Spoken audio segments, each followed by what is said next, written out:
Well, joining us now is President Emeritus of the Ekiyor Youth Council. He's also convener, Integration Summit Group Nigeria, Ekiyor. Thank you for joining us on TVC News at 10. Now, the NDDC was established in 2000, and that's for the development of the Niger Delta region. 20 years on, trillions of naira have been pumped in to that commission. But does what we see there justify these funds that have so far been invested? Yeah, thank you and good evening. I'm shocked to see what is happening in our country at this moment, considering the fact that young people like us in 1998 through 2000 dragged this country to the point where it had to give us a commission that was hitherto meant to improve the well-being of the region, with such powers to draw funds from the federation account, about 15%, from the states and from even the oil companies. Now, year in, year out, we have been gifted with managements from the presidency that will either do what they so please and all of that. But this one is very, very peculiar, where the drama that we are seeing is kind of embarrassing and makes the people of Nigeria to feel like we do not have capacity to manage our agencies or our resources for the betterment of our region. I have never seen the kind of impunity that I'm experiencing now between the Ministry of Niger Delta and the NDDC itself. There's a lot of aberration. First, the Interim Management Committee is not known to law. The NDDC is an establishment of an Act of Parliament.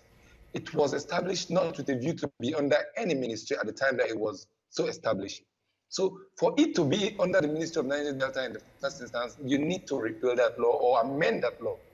But to also see the kind of money that this professor and his team are squandering when the people of the Niger Delta are wallowing in underdevelopment and poverty and in sickness, it's quite embarrassing.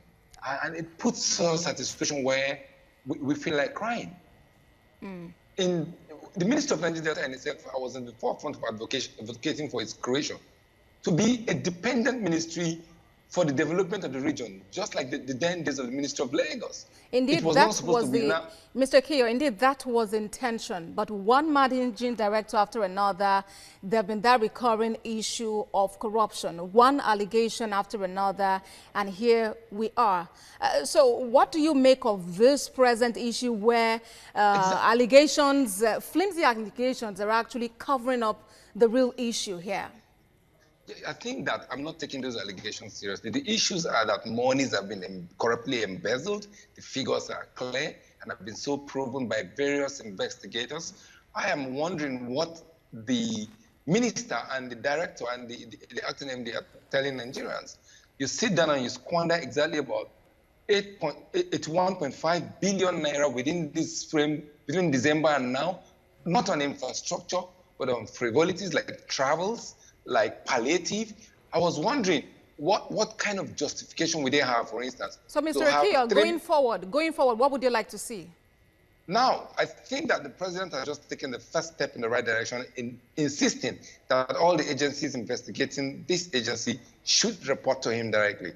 I also think that whatever agency that is doing the forensic audit needs to be made public. We do not know that agency. And we have all the known names, the Price Waters, the Detroit, and the KPMGs, they're all there. Right. But we don't know who is doing that forensic audit.